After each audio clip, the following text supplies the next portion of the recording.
Let's hit the high road.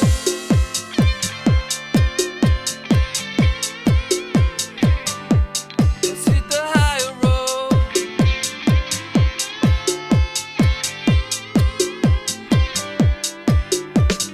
It's the first touch, strong connection. It lays deep in.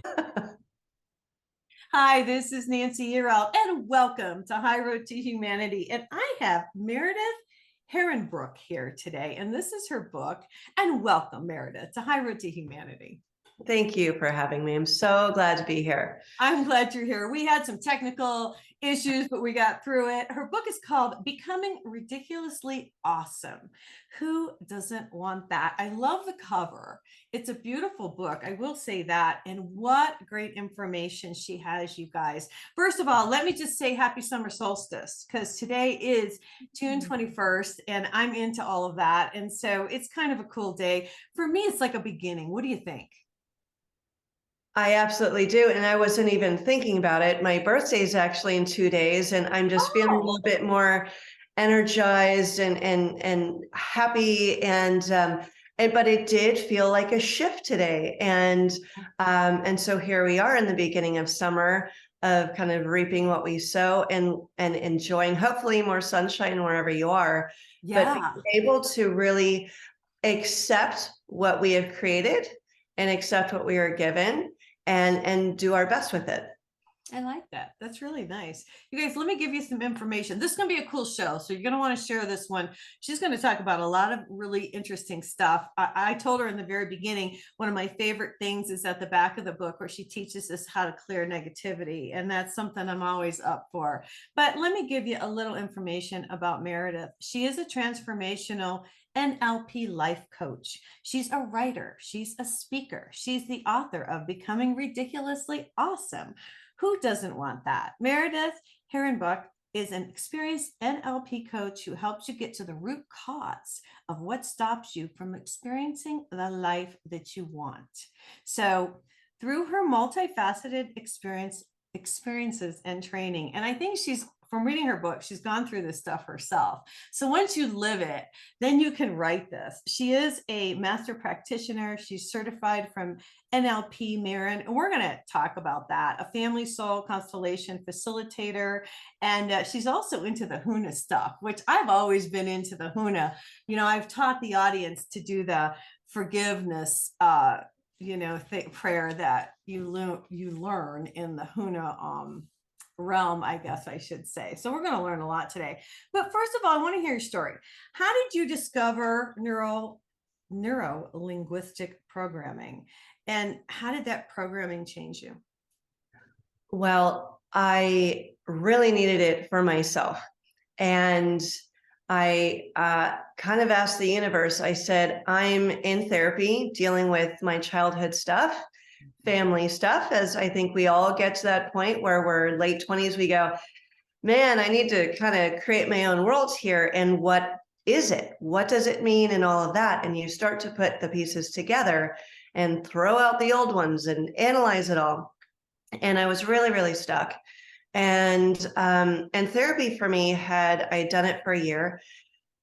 And not to knock therapy, it's very useful, I think, because it does create a lot of acknowledgement, a lot of understanding, a lot of analysis, and you can look at things a little bit more objectively. You get some tools. But what I learned for myself was I was still managing my emotions. I was still trying to I was really exhausted with trying to put it all together. And I wasn't really shifting anywhere. I was spinning my wheels. Spinning your wheels, yeah. I was stuck in story. And that's the main change between therapy and actual change work, where you're changing your neurology, you're changing your vibration, you're changing your belief systems, you're changing the whole ball of wax. Yeah. And so I think therapy are really good for narcissists, because they do like to hear themselves talk. And there are some therapists out there who say, yes, exactly, and so forth and so on. But everyone else is leaving. We'll get into that later, because we started previous to this little conversation about narcissism is everywhere. It is. And I grew up with that, with I believe my mom to be more borderline personality disorder, where when anyone has major trauma, they solve it the best they can, Right. and so forth. So it's its own survival skill, but it just harms everybody else in the path.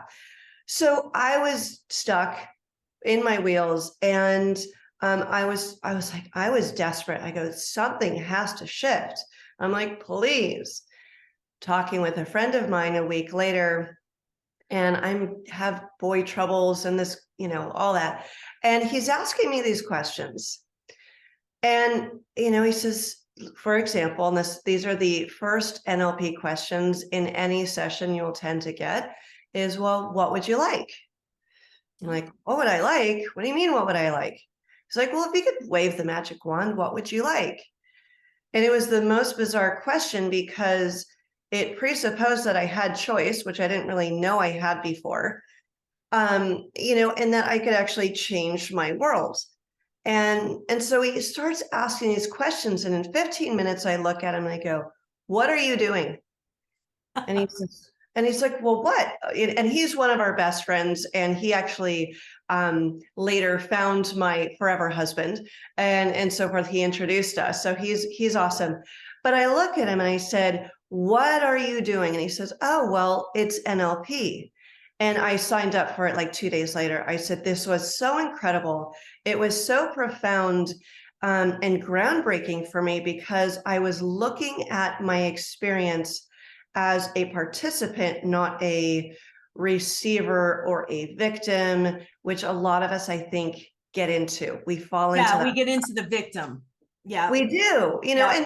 but the thing is, the victimhood, I think, is a very good start, because you're trying to solve a problem. You're trying to solve, why do I feel this way? I need to look at justice. I need to look at who did it.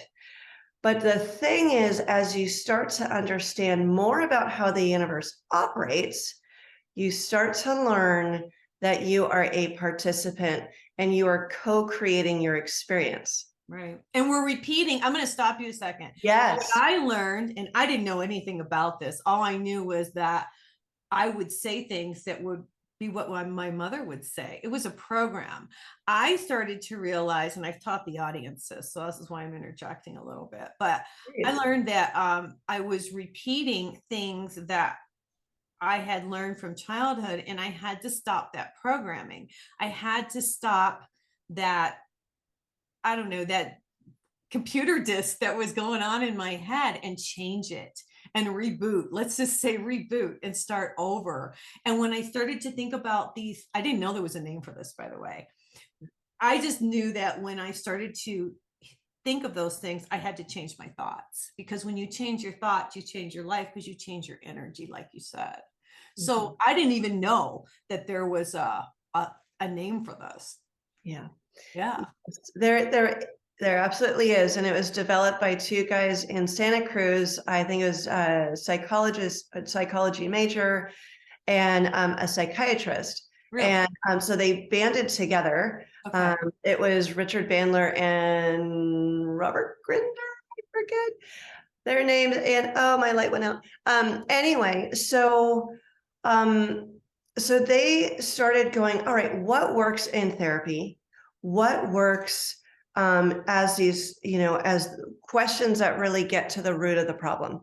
And then they started to understand, as all therapists do, they know where it is. They know where the imprint is, where it all happened in childhood. Right. It happened in childhood, and my mom said this or didn't say that, or I was embarrassed, and so forth.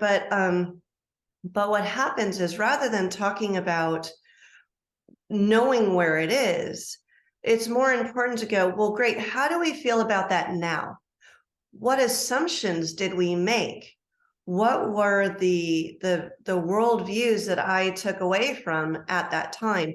Because children always want to, there are two or three main things that a child does. Is one, they want to survive, be safe and loved. Right. They will do anything to keep that going. To do that, we have to make our parents happy, right? We don't want to get in trouble and so forth and so on. We have to talk nicely. We have to ask nicely, please and thank yous. But we also have to operate within the confines of the structure of where we are. And some parents, if you have toxic parents or a person who's had a bad day, you're going to kind of go, oh, me saying that at that time didn't really work out, so I'm going to change. And so kids try and find the puzzle pieces that make their life work well enough. Okay. But then what our brain does is we go, oh, that worked. So I'm going to reapply it over and over and over and over again until I get a better offer, until I sit down on the couch with someone and go, I didn't know I believed that. I didn't know I made that assumption or a blanket statement. For example, an example I always do of, if you're afraid of one spider. Oh, I know. I read this in your book. Right? You're going to make You're a blanket spiders. statement. Yeah. All spiders are horrible. Or if you had a trauma with a person of the opposite sex, you might make a blanket statement of all, people of this caliber or shape and size or color, or whatever. Then to survive, I'm going to avoid that. But here's the kicker. Here's where we really get into trouble, because in essence, that kind of sounds good, right? If I survive it, then I'm going to employ it, right? But what we do is what we survive, we recreate. Because if we've survived it and we know how it operates, why do we want to learn something new? Because now that's new territory. Now that's scary. And now I have to work hard and I have to think and I have to navigate this whole thing. So you end up finding just the right people to reinforce what you learned. Yes, exactly. Well, and as you're talking, this is what I see about therapy. Not that all therapy, I'm sure, is good to a certain degree. Yes. But what I've noticed, what I've observed is that you're telling the same story over and over and over, and you just keep telling that story. And you had a woman who did this for like I don't know how many years and spent a ton of money. And instead of changing the story, dude, just change the flipping story. That's it. That's it. Right. And so that's the thing is, and that's where I was telling the story over and over and over again. Yeah. It was spiraling deeper. And I'm like, okay, I'm feeling a little bit more confident. I'm thinking about my parents a little bit differently, but it was still like, where's the exit here? I'm like this, there's no ultimate exit here. And so then, but NLP goes, well, what would you like? And then we go back into, well, where did you first feel that? Or where did you experience that? Yeah. And then what would you, if you could have something different, what would it be? What would you lose of value? Because that's also where we majorly get stuck. Well, if I felt okay about myself, then my mom would be mad at me. Right? Or she would be disappointed with me if I went across the country and had a different job and so forth and so on, because we want to be safe and loved in the existing structure. Right. Even though we're adults, we're smart, we've probably gotten our college degrees and beyond. We are full functioning adults, yet we still want to be in that social structure. We want to be approved of.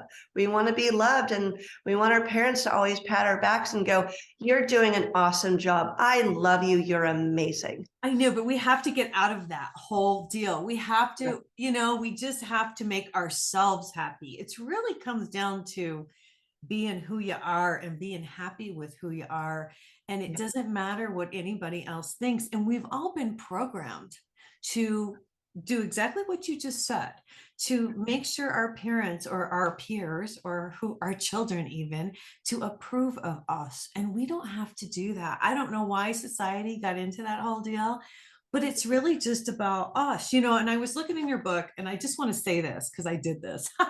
Her book is really cool because at the back of each chapter, then she has an exercise. And I like the exercises more than anything. And I did a lot of them because they were very simple and it really makes you think, like you said, and I want to rewind a little bit. Like there was an exercise in here. This is my favorite one where you said, write down 5 things you would like more of in your life or 5 things you would like to shift or make better. And make sure they are things you can and want to change within yourself. And you said, keep the phrasing positive. And that was really cool. And it was like, oh, yeah, this is what I want. Because sometimes we just go on, we're kind of going with the flow. But this makes you really think, well, what is it that I want? And you wrote in here, I don't want to be poor, but you can't say that. You have to say, I want $1 million. Right. You have to change it. So I really like that you do these exercises because you make the person participate and look within themselves. Yes. Yes. Mhm. And the subconscious always will look to give you what you want. So people will always operate in what we call like a towards structure or an away from structure. Okay. So if we say, I'm looking forward to meeting you on Friday night, rather than, oh, I don't want to miss Friday night. Okay. You're still saying kind of the same thing, but the languaging is completely different. Well, the universe is going to let you miss it because you've put that out there. Right. Well, exactly, because they're fearing a loss. Right. Okay. So when you look at music, when you look at talking with someone, and you're maybe even trying to build rapport. And before I learned all this NLP building rapport, which is the foundations classes, is building rapport with others, but also building rapport with yourself. Right. You start to understand how people use their language and you learn how to mirror them more properly. And before this, I was terrible in conversations because I didn't realize how dissimilar I was in how to read that other person and to kind of get on what we call their map. If they're using all this hearing language of like, oh, I talked with someone yesterday and I heard this and so forth and so on. And I'm saying, oh, so how did that make you feel? They'll go, feel, huh, I was talking about auditory, right? I'm talking about listening. And you're like, you're making me go onto your map because you are in the feels, but I'm talking about listening. And so I go, oh, so what did they say? What did, and you start to use their language. And it's not copying per se at all, because what you're trying to do is just connect with that person with authenticity, but use their language so they don't have to think and get outside of their box too much. Because when it's outside of their box too much, too dissimilar, then they're going to you're going to break the rapport and they're going to go, it's kind of hard conversation. Right. Instead of an easy flow, Right. Meredith, as you're talking, what really I've learned from reprogramming my own mind is it's interesting now that I've reprogrammed and I pay attention to my thoughts and my words. When I meet someone and have a conversation, it is so blatant to listen to someone say all kinds of things that they shouldn't be saying like out loud. It's crazy. You know what I'm talking about? Like, give me an example.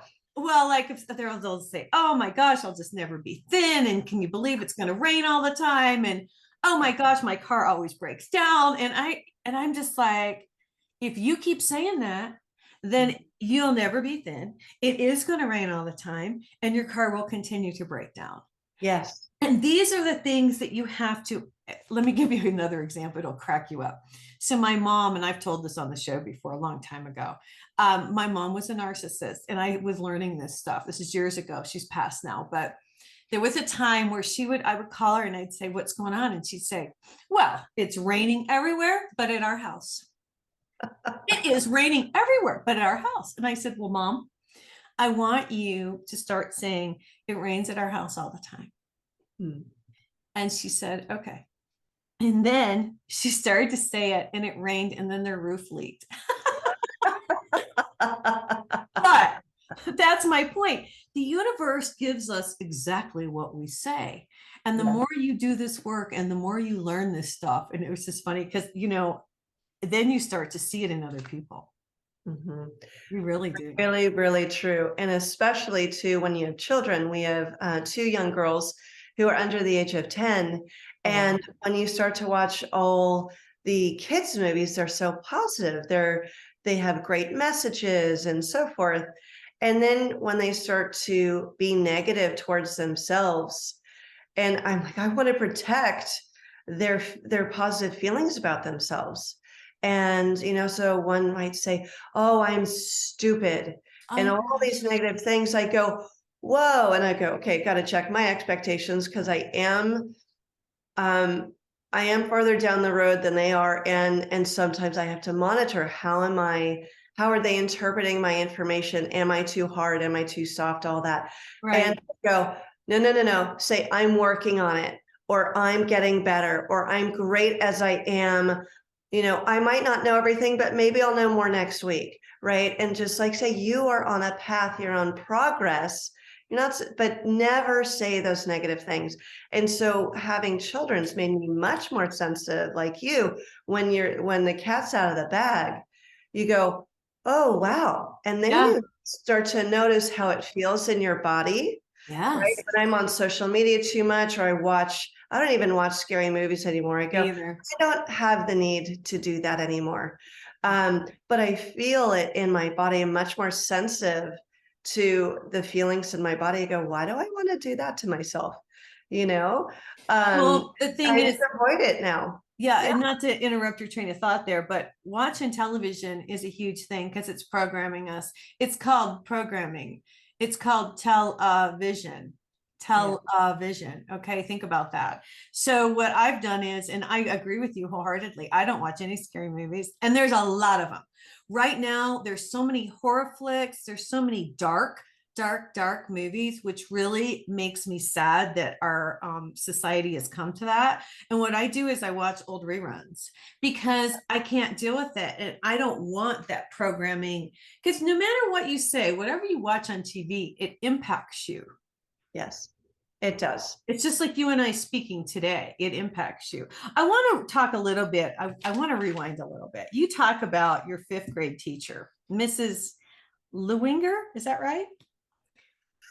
What chapter are we on? Let me Well, see. it's okay. You just What talk page about are we on? kindness. Because I'm trying to remember the 5th grade story. Well, you just talk about how nice she was and how kind she was and how you started to look for pearls in your life. And I thought Yes. that was so interesting. Would you talk about that a little bit? Well, because I was really depressed growing up, which came from a few different factors. One, just my childhood, my brain, I think PTSD sort of You shut down. reruns and so forth, and chronic PTSD. I was just so sad, and I didn't feel I had many people to connect with. Right. And so when I started to have someone who was so nice to me, because they were so kind, and maybe they saw something, some light in me, that I go, wow, maybe I mean something. Maybe I'm valuable, maybe, because why would someone do that? Which is why I always try to offer kindness to someone else, however big or small, or when I'm feeling a little down, I will go get outside of my own stuff and help someone else. Oh, you dropped something, or can I open your car door? And you just never know how helpful that is to that person. So when you're drawn to it, and not do it from the ego, but just, wow, I just feel pulled, right? That might be the universe saying, that's your next step.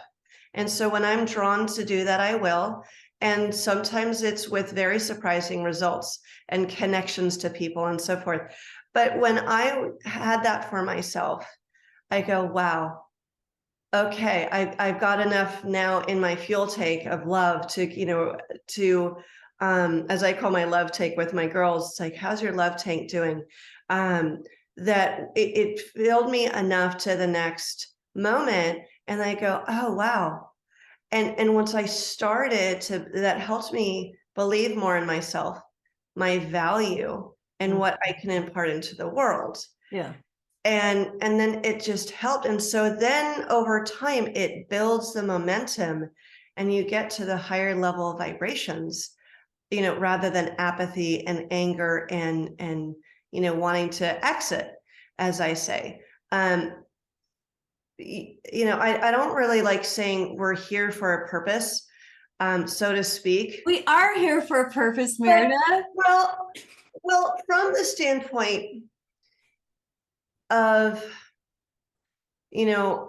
yes and no. I guess the reason I don't like that phrase, or I'm very careful with that phrase, is because I want people to go, I want to live authentically, Mhm. and I want to find my purpose because of my inner light telling me to. Right. I get out of ego, or that I have to do it for someone else. Right. So I'm going to stop you. All of I'm going to ask that. you a question. I have a question for you. Please. I teach the audience. You probably don't know this, but I have taught the audience for a couple of years now, to bring in the light of God.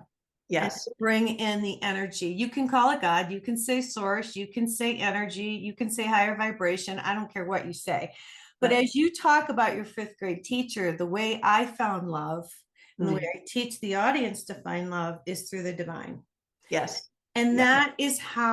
that's what saved me. That is what, it may sound corny, but that energy from the divine that I bring in every single day, that love, Yes. that's what fills me up. That's how I make it, is through the love of God.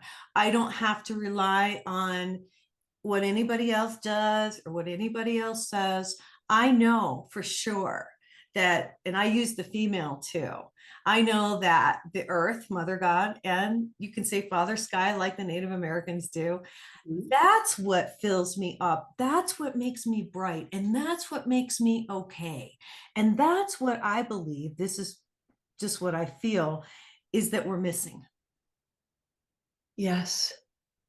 100,000,000,000%. Yes.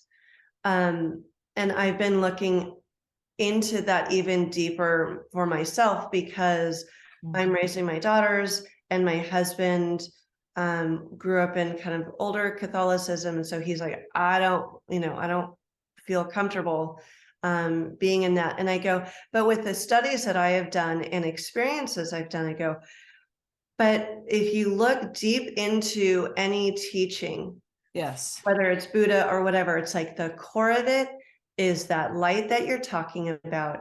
And That's right. sometimes when I feel, as I said, I feel compelled to help someone, it's because I see yellow light around them.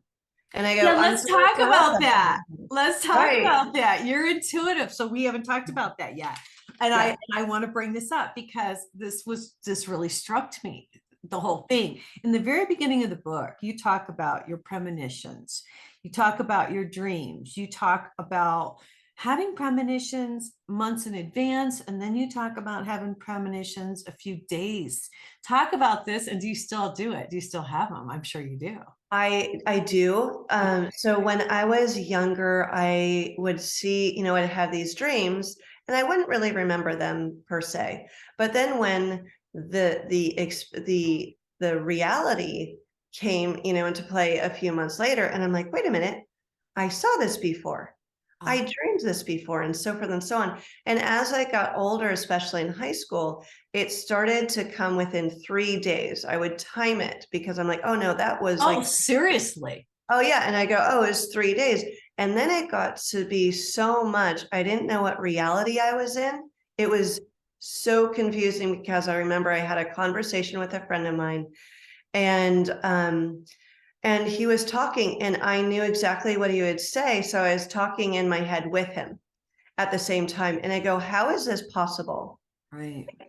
Like, if we're all separate beings, how am I to know what is over there? How am I to know things in advance? And the most pronounced one was when my dad was flying his plane down from Montana. He had a little 4-seater plane flying down to just south of San Francisco. Okay. And I was afraid of planes for 6 months before that. I mean, deathly afraid. And I was flying down to go to high school. I was at boarding school, which I loved, by the way. I wasn't forced there at all. And so, but I was afraid of, so when I was flying, I sat in my my seat and I was like, I have to get off this plane. I have to get off this plane.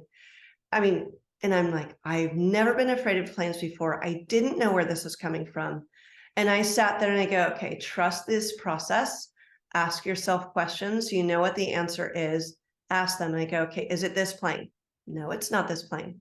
Okay, is it someone related to my family? Yes. Is it today? No. Is it in the future? Yes. I'm like, okay, that's all I can handle right now. This is freaking me out, but I'm just going to trust that I'm not going to, leave this plane. So anyway, so time moves forward. And then my dad, I knew, was going to fly down from Montana. And I call my mom and I said, Mom, you have to call, like, did you drop off Dad? Well, yes, I just got back. And I said, you need to call the tower and you need to get him out of the sky, get him out now. And I'm crying, I'm freaking out, I'm apoplectic. And she goes, Meredith, please, and she's had intuition herself. So there's something in her lineage or energies that, she's had some, as we call witchy moments. But she's like, Meredith, it'll be fine, da, da, da, da. And okay. So I hang up the phone. I'm crying in my room and I go, all right, maybe I'm insane. Maybe I need to be locked up and so forth. Anyway, so then, and no one calls me that day or the next few days. I go, okay, I don't know what to do with all this. So then I call my brother who is working at our family offices. We're chatting and he says, so, hey, Mare, did you hear? I go, what? He goes, Dad's plane, his engine quit on final and he landed in the mud before he could get to, Oh my God. the runway, and it was written up in the Chronicle. And I go, are you kidding me? Now I have a question for you. Yeah. Who did you think you were talking to? Who was giving you this information? Did you realize did you think it was your higher self? Did you think it was your soul? We all No, it didn't. I don't think it was my higher self. It felt more like angels or guides. Like if I feel into that, definitely. Okay. Because I felt I was talking to someone else. It was a knowing, but it was a very comforting knowing. Right. And so I felt that it was someone else helping me. Okay. I was just curious because now do you still have your premonitions, which is psychic ability, which is what we all have, by the way. Yes, absolutely. And you can train for it as well. Like when I was little, I was always fascinated with witches and druids and the whole thing and tarot cards and just energy and how it all worked, right? Because I was having these premonitions. But I had playing cards. And I took out all the face cards because they would always confuse me. They had both red and black. I couldn't tell the difference. And so I had practice splitting them in half face down. And there's one time where I got 100% correct. I'm like, oh my God, okay. And then I just put it away. But we can all do that. So to answer your question, yes, I do have premonitions occasionally. I haven't had any major ones, thank goodness. So that means everyone's safe. But they do happen. A more recent one, probably 15, 20 years ago, was I was in a store and I never get seasick, by the way, and I never faint or anything like that. But my brain like twisted and I just felt like I was in the middle of a tornado, honestly. And I almost fell into, like a kiosk. And I go, oh my gosh. And I told my friend, I'm going to go outside. Oh, wow. Ask myself questions. Is it me? No. But I get my ID and my insurance card. I stick it in my back pocket. I call my parents. I said, I don't know what this means, but just watch out. My mom calls me 3 days later. She goes, I know what it was. There was a property that we own, and there was a funnel cloud that went through it and it tore up a bunch of stuff. So have you realized that you're an empath? Because you're empathic. I'm a total empath. Okay, oh, yeah. I am too. Yes. Okay. And I think that comes from always having to navigate strong parents, narcissistic parents, because you're always trying to make it okay for the parent who's constantly moving the goalposts. That's interesting. I love that. That's a You guys- theory I have, because my brothers don't have this. But me being the youngest and maybe a girl or however it operates, but I think I've learned that there are a lot of empaths who've had really, really more dynamic, toxic childhoods. Yeah. Yeah. Yeah. And I wasn't, I think I was so psychic and an empath when I was little, and I would say things that would blow my mom's mind. And I think that made it even worse. Do you know what I mean? Because Yes. I would question, or I'd say, no, it's not like that. It's like this. Yeah. And you don't question the queen. Oh my gosh, no. You don't question the queen. And there are 4 archetypes. There's the queen, there's the waif, there's the witch, and then there is the hermit. And so and these are female archetypes. And so women can be any or all of these. Right. But I do remember the queen is, you don't question her, and she's always number one, and she always gets first attention. Yeah, and that was my mom. And Yeah. that was definitely my mom. And so it's interesting. There's so many people that I think had parents who were narcissistic but didn't realize it. And I don't put blame. I just want to say this. I don't Agreed. blame anybody. I think that everybody who is narcissistic had something happen to them Yes. in they their do. childhood. And that's how, and they didn't know what you're teaching us today. They didn't know about these things. They didn't know we could reprogram. And so whatever happened, they ran that program over and over and over in their head.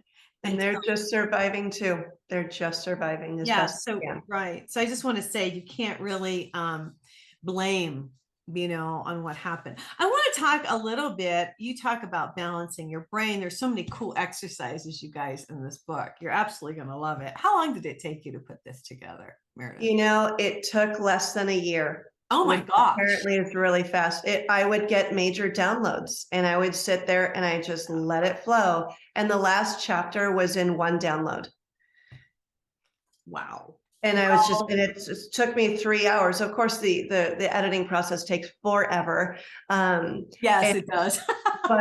but it was just this, stream of consciousness. And towards the end of the book, where I get to a major revelation in my world of, we are all connected in all ways. And so, and I was just, and I had, I guess the Catholics call it an oceanic experience. Maybe some people call it an enlightened moment. Enlightened moment, yeah. But it was, and one of my teachers who had experienced it herself, I know a few teachers who have experienced it, and they go, I don't know how you're talking right now. But I remember when I did have that oceanic experience, I was sitting there that morning and having breakfast and looking at all the tangible things in the world that I was seeing, the mountains, the rocks, the tables, and everything. I go, I'm not it, but I am everything. And it was this weird dichotomy. It's so difficult to describe, where you're not your body anymore, but you have a body and you're talking through it. You're not any of it, but you're all of it.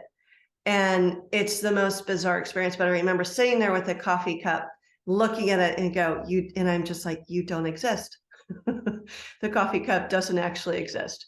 And it was just crazy. So so I went through absolute, depression in childhood to having that experience and wanting to share it with everybody, because I honestly believe everyone can have that if they're striving for it, to be able to move at least to the next lily pad, if you will, of feeling better. You might not, have $20 million at the end of your lifetime. However, finding greater connection with yourself and finding peace and understanding how you operate and how you can be in the world and how you can choose to be in the world. How you can choose to be. Yeah, will shift your whole experience. And not in 20 years either. Right. It can be you can make major shifts in a few short months. Yes. And that's true. I will say that.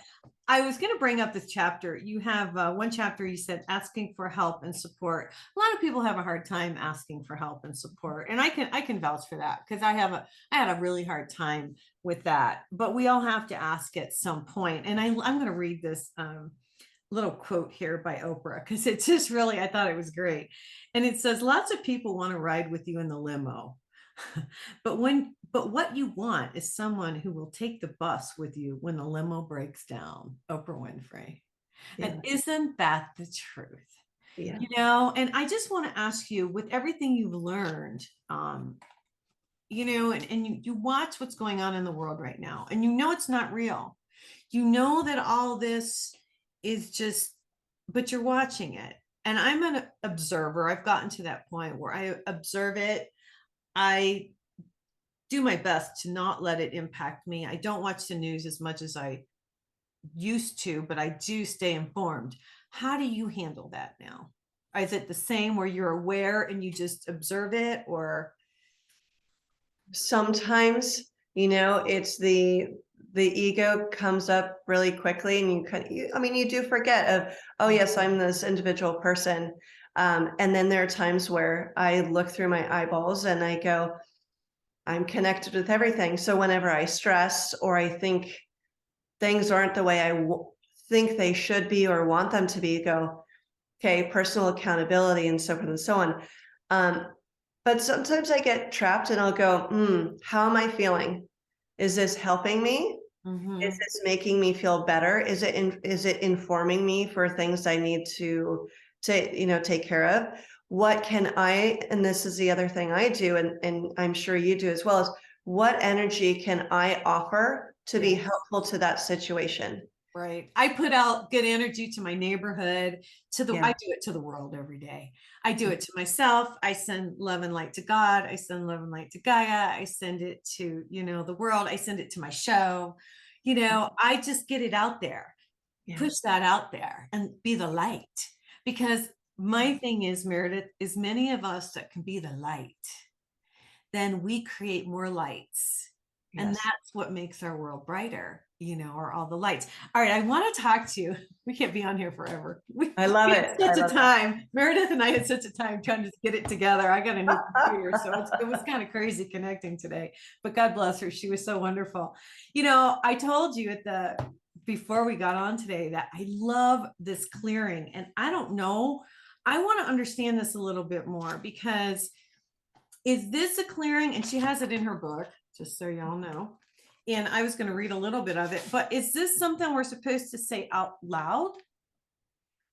I don't, you're Okay, not, so it's, you don't, do you well, want me to read what I'm talking about? You know what I'm talking about? yeah, it's the Divine Mother, Father, Mother. No, this is like clear all entities, attached, non-attached, Uh-huh. that are negatively influencing me and my relationships with all others across space and time, so I can have clarity with Yes. who I am and what I want to bring into new balance. And I like that you added this, because it's not a secret that there's negative energy out there. And it's not a secret that these things are attached to certain people. In fact, I've had people on my show who can see the attachments, and I can too sometimes. And I bet you can.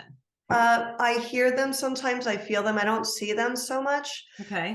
But I'll get a lot of pictures of their story if I inquire.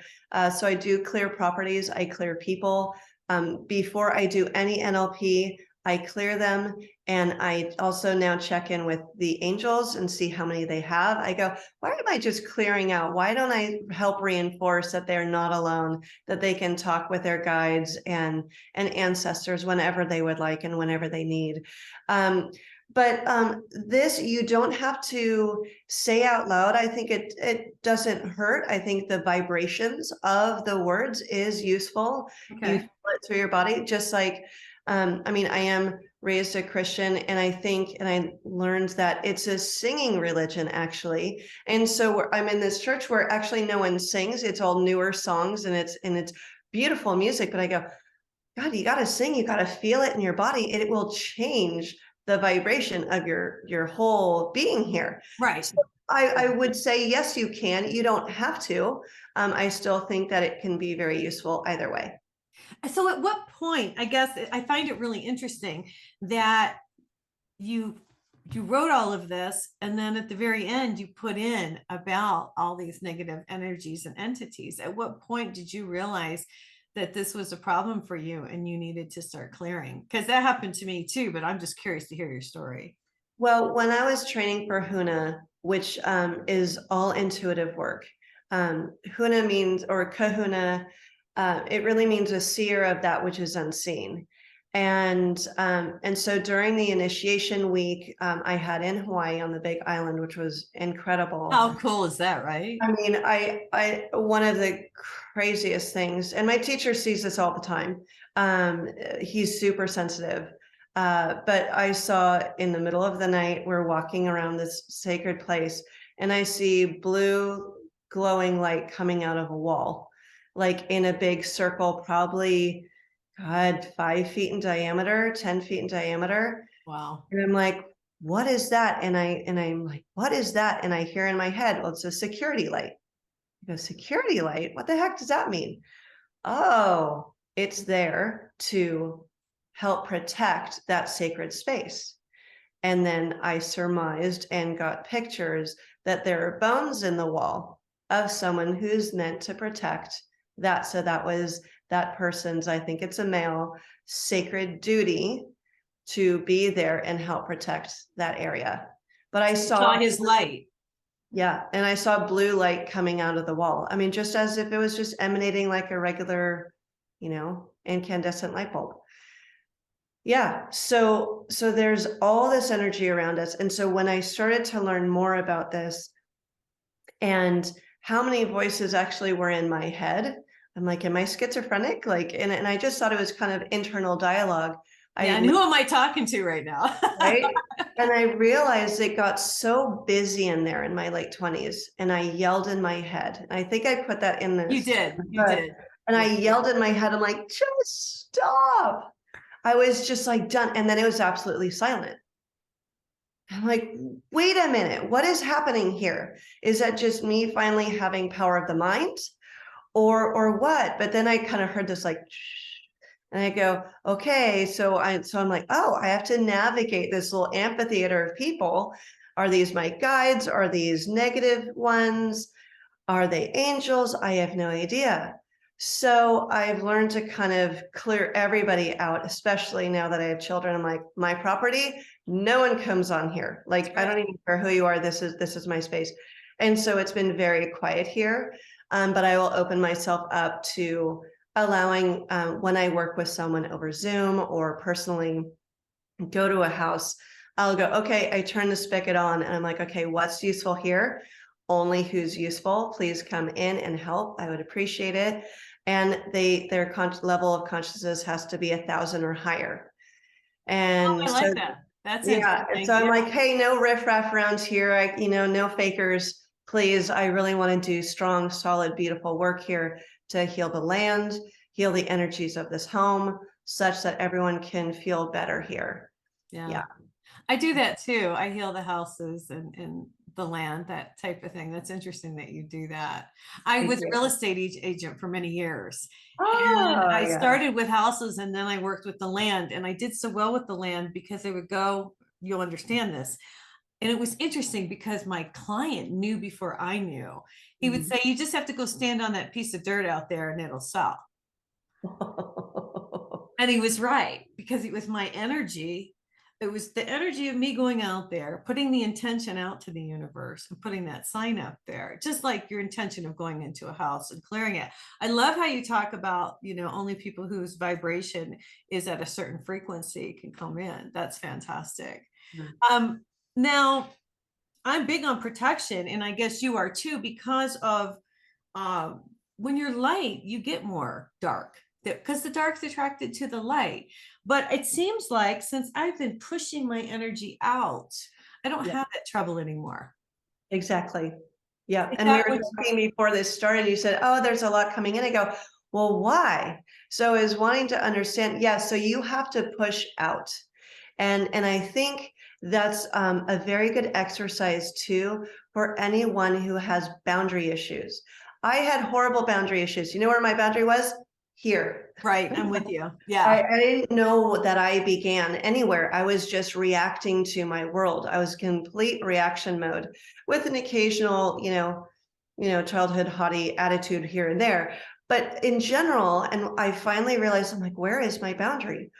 It's not 18 inches out. It's not 2 feet out. And it was right on my skin.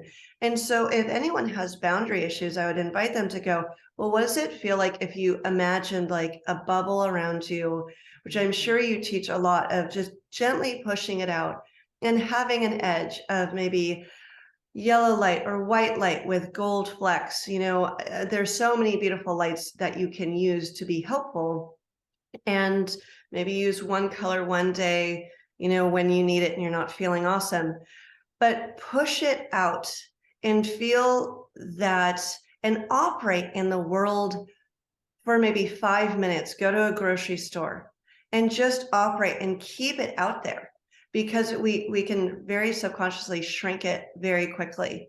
But when you operate there, then you know what happens. I've learned this for myself. Your shoulders get back, your chest comes out, your body and your chakras are able to operate better, and you're able to have more space. And you know what? Then more people will notice you. Interesting. Isn't that And interesting? Yeah. so when I was wrote about this later in the book about energy, is I was on the Golden Gate Bridge helping out with a marathon, and people were running across the bridge, hundreds, maybe thousands of people. And there was a corner, they had to go around the towers. And so the pathway bent around it. So I was dividing the people coming and then the people going back. When my energy was not sent out, so to speak, and I was forgetting that I was a human with space, people would run into me. Ah, And I go, what the heck? And because my mind was wandering, I was out there for 2-3 hours. And you're out of but your I go, element. Yeah. right. And I go, oh, wait, here. And I imagine energy coming out, and I was this divider. I was a wall, so people wouldn't bump into each other. And then no one would bump into me.